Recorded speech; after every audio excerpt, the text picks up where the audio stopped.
This program helps social entrepreneurs build business models and increase social impact. My name is Pamela Roussos from the Center of Technology and Society out of Santa Clara University. I work with the Global Social Benefit Institute, the GSBI, an incubator and accelerator that works with social entrepreneurs around the world. For 10 years, we have been assisting social enterprises in the areas of health, energy, income generation, and many more. We focus on bringing practical aspects to business model development training so that social entrepreneurs have a practical and actionable business plan to increase social impact. Our goal is to ensure that you, the social entrepreneur, have a good understanding of a business model. What are the elements of your business model, and how can you best articulate them? While this training is mainly focused on communicating with investors, understanding your business model is important because it also helps you to communicate effectively in every aspect of business development. This training has been broken into 7 lessons so that you can understand all the elements that go into a successful business model. Investors care about business models. Whether your organization is for-profit, nonprofit, or a hybrid, investors, either impact or philanthropic, want to make sure their money is being well spent. A succinct, clear business model allows you to communicate to investors the value of your product or service and how you support your organization with the money they are investing. Your business model shows that you have a plan and you can execute this plan, that you ensure you understand how much money is required to accomplish your mission and keep your mission going. Here are some definitions of a business model and social impact. A business model describes the rationale of how an organization creates, delivers, and captures value. In later lessons, we will walk through what you are doing to create this value, how you can deliver it, and how you will be able to capture that value. Social impact is the effect you have on the community and the environment. As we continue, we will discuss the challenges that exist in measuring social impact. Here are the key elements to a successful business model. We will expand on each in later lessons, but for now, here is a brief overview. Target customer. Who are you targeting with your product or service? Who will be the customer paying for your product or service? Value proposition and competition. What is your value proposition? What is the compelling reason to buy what you are offering? What does the competitive landscape look like? Even if you think there is no competition, you must remember that no choice is a choice as well. Sales, marketing, and distribution. How does your product get into the hands of those you are targeting? Revenue and costs. What are the economics of your business? And finally, your business structure. Are you for-profit, nonprofit, or hybrid?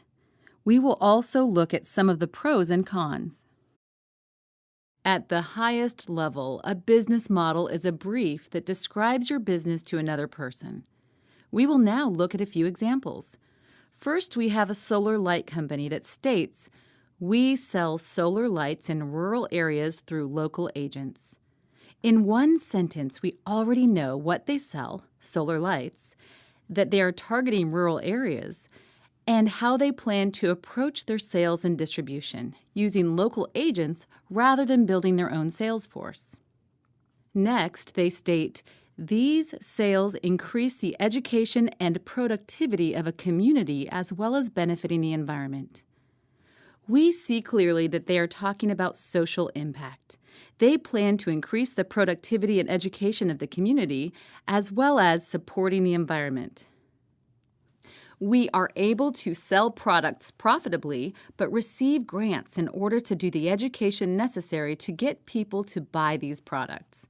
This is their business structure. We know they are a hybrid rather than a for-profit or nonprofit.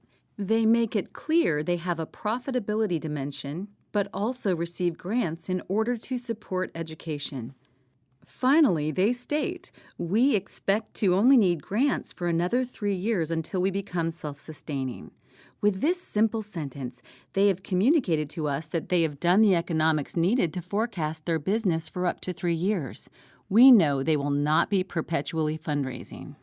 This example shows us that in just a few sentences, you can communicate essential facts about your business: what you do, who you target, how you are getting to market, what is your social impact, and what is your financial forecast for the long term.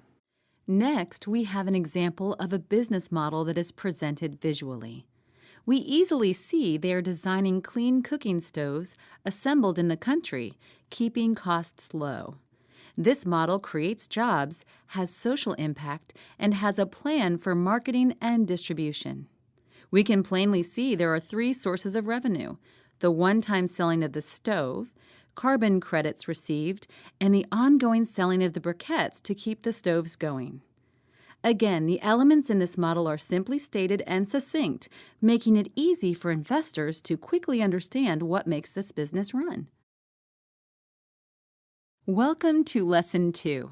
In this lesson, we will focus on your target market and your target customer. Your target customer is who is going to buy your product.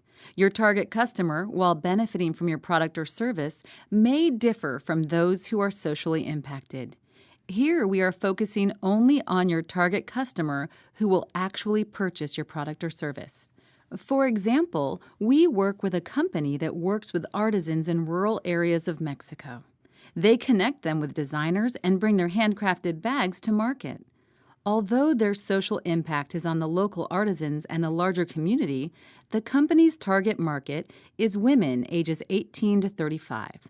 The distinction of an age range is important. Had they decided to go with an older age bracket, say 50 to 60, first, the design of the handbags would be completely different, and second, their sales and marketing would change completely. Since they have targeted a younger generation who uses social media, they will use social media in their marketing strategy. As much specificity as possible in finding your target customer is key to your success. Who your customer is will drive many of your business decisions. As stated before, your target audience differs from your social impact, which you also want to specify in your business model. Referring to the example from the previous slide, even though the target audience is women between 18 and 35, the artisans in rural areas in Mexico can be any age. In addition to specifying your social impact, it is crucial to think about how you will measure your social impact. You want to be able to articulate effectively to your investors exactly how you are impacting the world. By showing potential investors what would happen if they put $100 into your organization, they will see that you have truly thought this out and be more willing to invest. Here we have an example of an organization that is creating biochar. The social impact here is on the micro-entrepreneurs that are selling the biochar.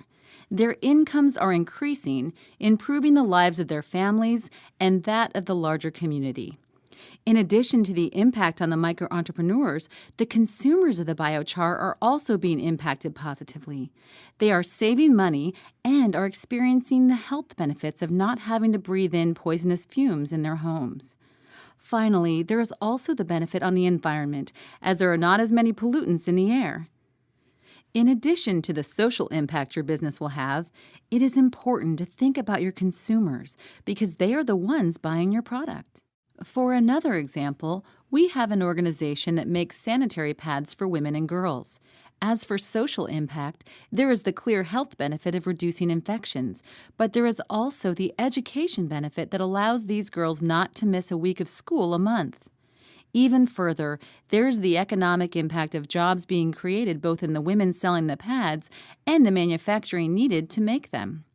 So while the target market is the women and girls, the social impact includes men and women because of the jobs created. When developing a business plan, it is crucial to think about who will buy your product and to specify them. From there, you must think who will be socially impacted favorably by your product or service.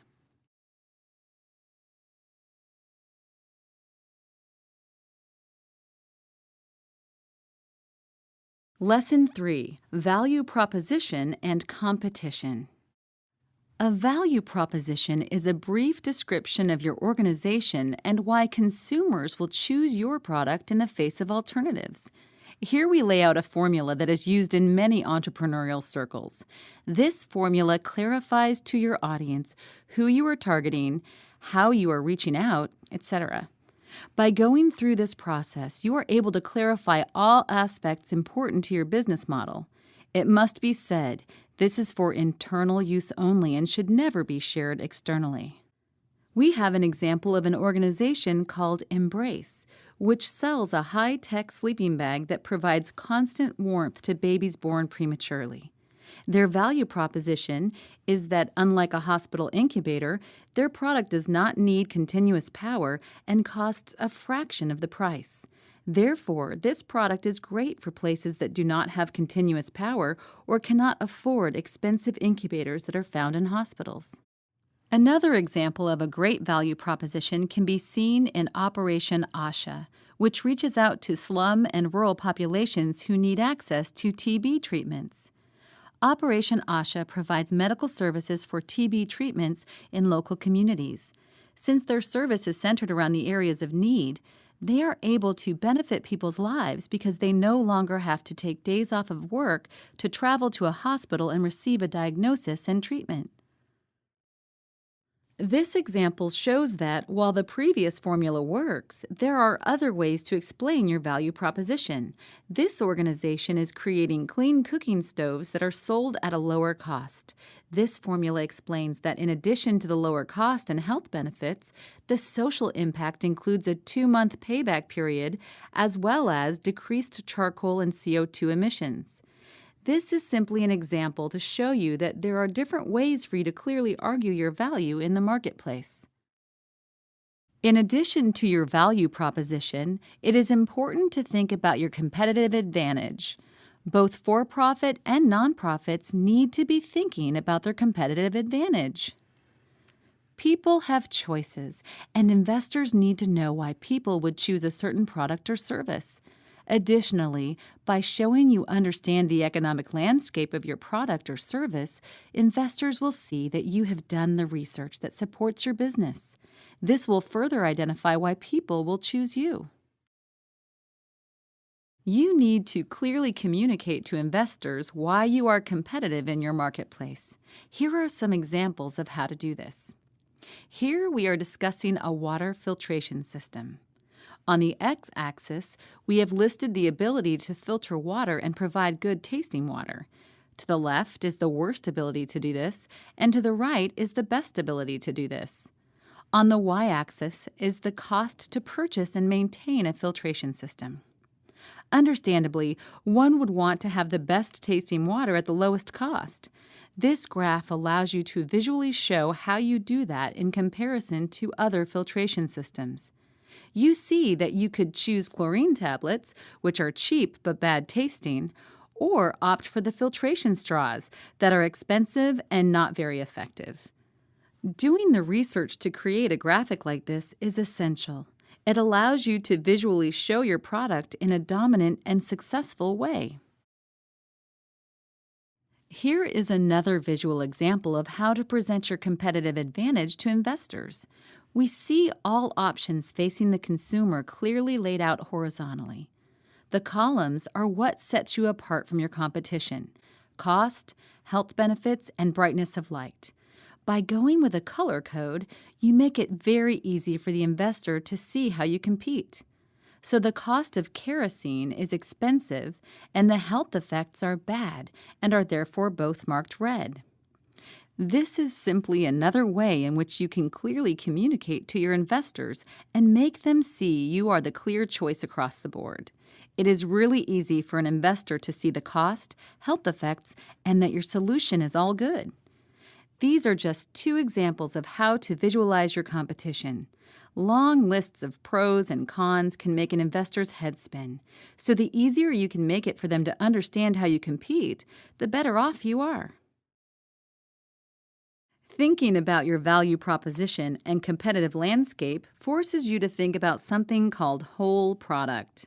Whole product explains that your product or service is not just simply that. You have thought about how your product or service is so much more than that one piece. To expand on whole product, we have an example for solar lighting. You can see that technically speaking, just the solar lighting is the product. However, in addition to the solar lighting, there could be cell phone charging or other electronic benefits consumers might want. By doing this, you add benefits to your original product. You could also include some style of training that makes your product easier to use, or a repair option that fixes the lights when they expire. Thinking about your product or service holistically can provide you a competitive advantage over others. Lesson number 4 is marketing and distribution. While you might have the product, if you cannot get it into the hands of your consumers, you will not be successful. How does your product get purchased? Looking at your target audience, you have to ask yourself, who are they? And how do they buy things? Is your good or service a one-time purchase, or is it ongoing? If it is ongoing, how will you collect the payments? Are there transaction fees? These questions all highlight small steps that can have a big effect on your business model. In addition, you have to ask who is the beneficiary of the product or service and who is paying for the product.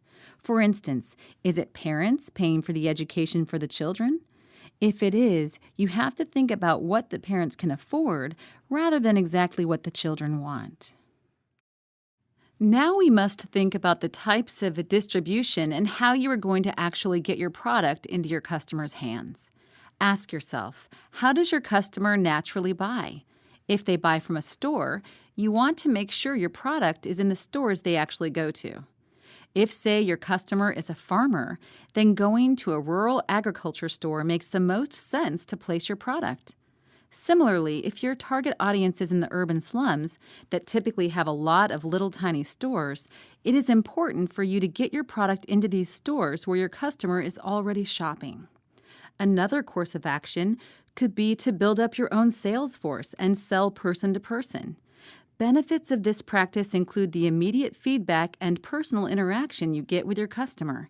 Although this approach is expensive, the feedback can help you understand how to improve your business and what your customers are looking for. If building up a sales force does not work for you, you can also use agents that already have feet on the street. These agents already have people who have developed relationships with customers and already exist in many communities, allowing for a smooth path to entry for your product. Finally, if you have a sophisticated level of customer, internet and catalog could be a very good way for you to go. Successful distribution models must consider the trade-offs between the costs of these approaches. Consider the trade-offs and costs of wanting to set up your own sales agents.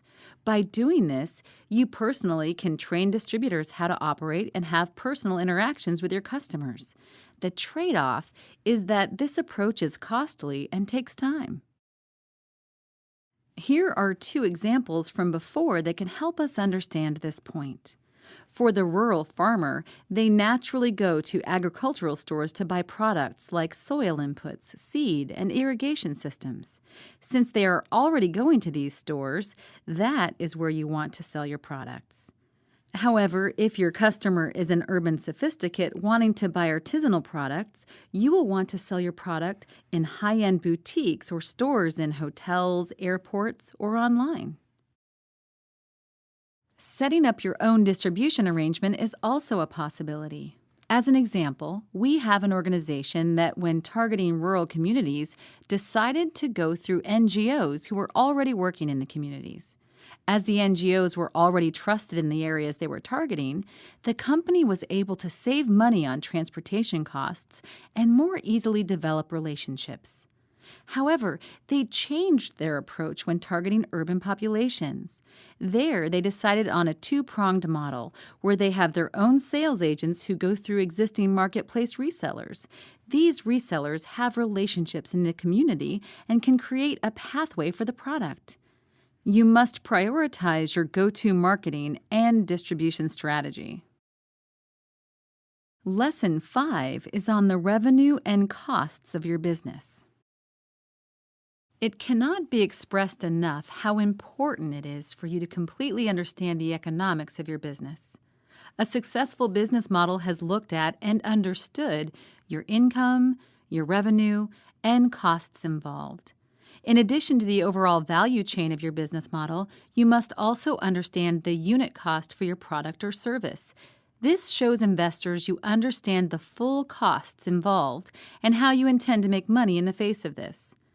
After that, you also must factor in the sales and marketing costs. This attention to the numbers will allow you to eventually forecast your business model into the future. Here we have an example of a way to look at your income and your costs. On the top left, you see your sources of income, the revenue of your product or service. You also see other revenue possibilities, such as royalties from franchising or from grants and donations. On the bottom right, there are expenses and the cost of goods sold, or COGS, which is the cost of all goods sold, not just the component pieces, but everything put together. These are all integral parts of your finances listed graphically for you and your investors to easily understand. This visual gives you a better sense on how everything is coming together. Also known as a fishbone diagram, you work from the right to left as you slowly build up how you will build your income. On the top right, we have the main product sales and your ancillary sales. So, for instance, if you are a solar lighting company, your main product will be solar lights, but your ancillary sales could be a phone charging station. This is the place you put all interests because it is all money that works towards your income. Here, we visually see how your product or service is contributing to your earned income and revenue. When looking at cost drives, you can approach them in the same graphical way. Here, moving right to left, from the top, you have your manufacturing costs, labor costs, and the overall cost of making your product. For sales and marketing, you have your sales and distribution costs and any promotions you may be running that feed into your costs. Finally, you have your overhead costs, such as management or administrative costs. Here we have presented it in a visual versus the first graphic. We can see exactly everything that builds to make your business run. In addition to costs, it is very important to think about value chains and use cases. Take time to explicitly explain how your product gets into the hands of the customer. What exactly does your value chain look like? Here are a couple examples to better inform you about value chains. On the top part of this, in the bubbles, is the use case, how you envision the lifespan of the selling of the product. Down below represents the value chain. In the use case, there is a family that is lighting their hut with a kerosene lamp. The mother sees a solar lamp at the store and decides to get funding from the local microfinancing institution. As she and her family uses it and saves money from not buying kerosene lamps, they are able to pay back the loan to the MFI and save money in the long term. Based on that, we must think about all the steps needed to make this happen. That's the value chain. First, there's the manufacturer who makes the lamp and sells it to the distributor, who in turn sells it to the local stores who work with the financing organizations who assist the consumer in purchasing the item. From here, we have to think about the economics that exist in that value chain. We can see that the cost to manufacture the lamp was $4.79. The manufacturer turned and sold the lamp to the distributor for $12, who then sold it to the store for $17, that sold it to the customer for $24. The MFI also sees a profit as it gains interest over the 5.5-month period the consumer needs to pay off the loan. In the end of our value chain, we see that everyone is doing well economically in the role they are playing. This is very important to consider. If one entity is not making money, they will search for the next opportunity to make money and drop your business. From there, your product will not get made and your business will be stunted. Here, we see the same value chain, however, in spreadsheet form. We see clearly that the total unit price was $4 and was then sold to the distributor for $12, so the manufacturer made a 60% margin on that sale. From there, the price to the retailer was $17, and the product price to the consumer was $24, highlighting the profits all levels of the chain made. Including the financing from the MFI, the total price to the consumer was $27. A value chain allows you to make sure that everyone is profiting and that your customer is happy at the end of the process. In Lesson 6, we will be talking about business structure.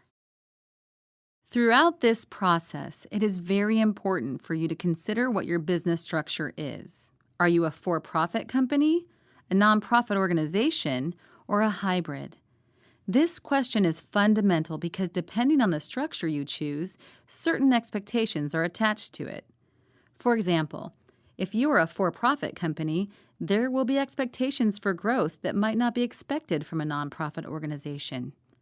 Your business structure must align with your business goals.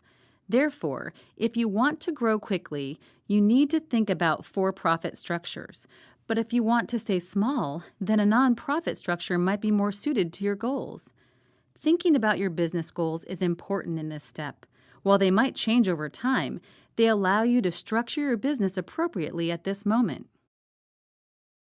A hybrid business model is something we are seeing more and more in the social entrepreneur space. A hybrid structure contains both a nonprofit and a for-profit component. This is something that can easily change over time. For example, we have seen a number of organizations start as nonprofits doing capacity building such as teaching women how to weave and men how to cultivate plants to be used in the dyeing process.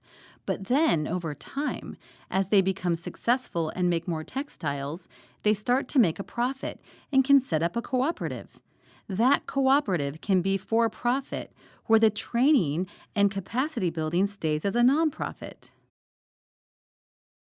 Lesson 7. Now you've spent all this time and energy on every aspect of your business model. What now?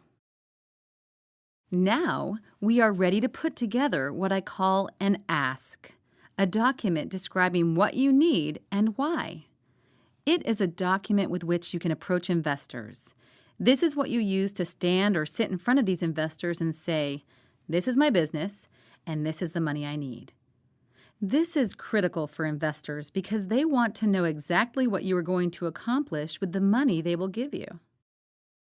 Here is an example stating that this organization needs $500,000 of investment that will provide electricity for 1 million people and create a profitable business that can provide reliable electricity to millions more. Unfortunately, this is a very weak ask. Let's walk through it. First, while they are saying they need $500,000 in investment, they do not specify what kind of investment.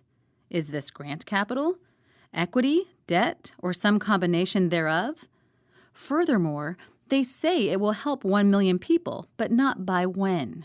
Investors respond to dates and the research you have done, not simple generalities like this example. Finally, they argue that they will be a profitable business, but still do not offer a time frame. This ask is not specific enough. Investors would get the sense that this organization has not gone through and done the research needed to ensure profitability. Our second organization starts out with a problem statement and that they have a viable pay-per-use business model. Already you see the problem they are trying to solve and the economics, which is great. Unfortunately, they too do not explain in enough detail. While it says it will help 2 million people, it also does not express by when. This will leave the investor asking questions and not gaining interest. This example starts immediately by explaining where they are today, that they have a newly formed team, a decentralized production, and that it has already impacted the lives of 450 artisans. They move on to specifically state they are asking for $500,000 so they can pay their labor force, centralize their facility, and streamline logistics. This will allow them to have a strong organization, efficient supply chain, and would help 3,500 artisans by 2015. Clearly, this example is much more informed than the previous two. We immediately see where the organization is currently, and unlike the other two, they specifically state what they will do with the money and offer an exact timeline. In the end, you have done the hard work and research needed to build a business model. Why not communicate it in the most straightforward way possible? In conclusion, you have done the hard work and hopefully had fun doing it. By going through the 5 sections of a successful business model, you will be able to describe your business with confidence to investors.